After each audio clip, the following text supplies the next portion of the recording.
Mexico. During Prohibition in the 1920s, we had gangsters with colorful nicknames like Lucky Luciano and Bugsy Siegel. Now, during our current marijuana prohibition, we have gangsters with names like Edgar the Barbie Valdez and Ignacio Nacho Coronel. Prohibition always breeds gangsters, and the current one has led to massive gangs and massive crime. In the 1920s, not only did arrests for drunkenness and disorderly conduct increase once we banned alcohol, but so did thefts and burglaries, homicides, assaults, and batteries. The number of federal convicts increased by 561%. The federal prison population grew by 366%. And total federal expenditures on penal institutions increased by 1,000%. Sound familiar? We had the same exact kind of enormous jumps in incarceration, crime, and prison expenditure under this current pot prohibition. But worse yet, Mexico has been ripped apart by this senseless war on drugs. Since Felipe Calderon, under the encouragement of the Bush administration, started his fruitless war against drugs in Mexico in 2007, 30,200 people have died in drug-related violence. That's a stunning number. There have been decapitated bodies, grisly murders of every variety, and just earlier this week, 2 college students were fatally shot and set on fire in Juarez.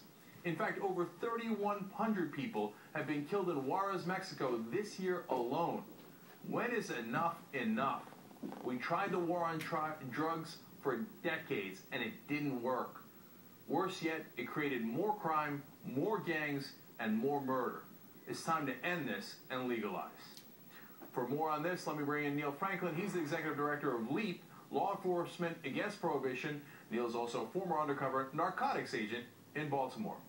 Neil, is that, the analogy I draw there, and I think the one you often draw yourself between prohibition on alcohol and prohibition on drugs, is it fair, or are we seeing this a little wrong? No, it's quite fair. And you gave the numbers from Mexico, so I'm not going to repeat those, but we also have to take a really good look at the United States. Alcohol prohibition, if you look at the homicide numbers that you mentioned, in addition to other violent crimes, went up back in the 1920s during alcohol prohibition. And you look at homicide rates of today, look at it on a chart, look at it on a graph, and you'll see that the 1920s alcohol prohibition and today are the 2 times in our nation's history when homicides have skyrocketed. So it's quite evident. Mexico, we see it all the time. We hear about the numbers that you just mentioned, but look at the numbers here in the United States, and they're underestimated by far. If you look at 230 cities in this country the cartel are in, but I think we've become so numb to the violence in our streets, in our cities. Here, I'm in Baltimore. They did an HBO series on illegal drug activity and crime here in Baltimore called The Wire. Why is that? But we've become numb to the violence in our streets, and we have no idea of exactly how many drug prohibition-related homicides that we have in our country. I hear you. Let me ask you one specific question. Now, 60% of the cartels, the drug cartels, their revenue comes from just U.S. marijuana sales. 60%, that's a huge number. So if we just legalize pot, would that take away a tremendous profit motive and the ability of these gangs to conduct more warfare? Absolutely.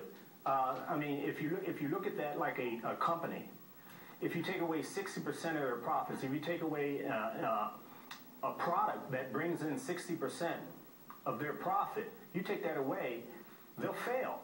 And I'm not saying that the cartel and our neighborhood drug gangs would fail if we did that, but it would strike a serious blow to their economy. Just as us fighting this war on drugs, it's drained our economy. All right. Neil Franklin, a guy who's been on the front lines for 33 years on this. We really appreciate you coming in to talk to us about it. Thanks a lot.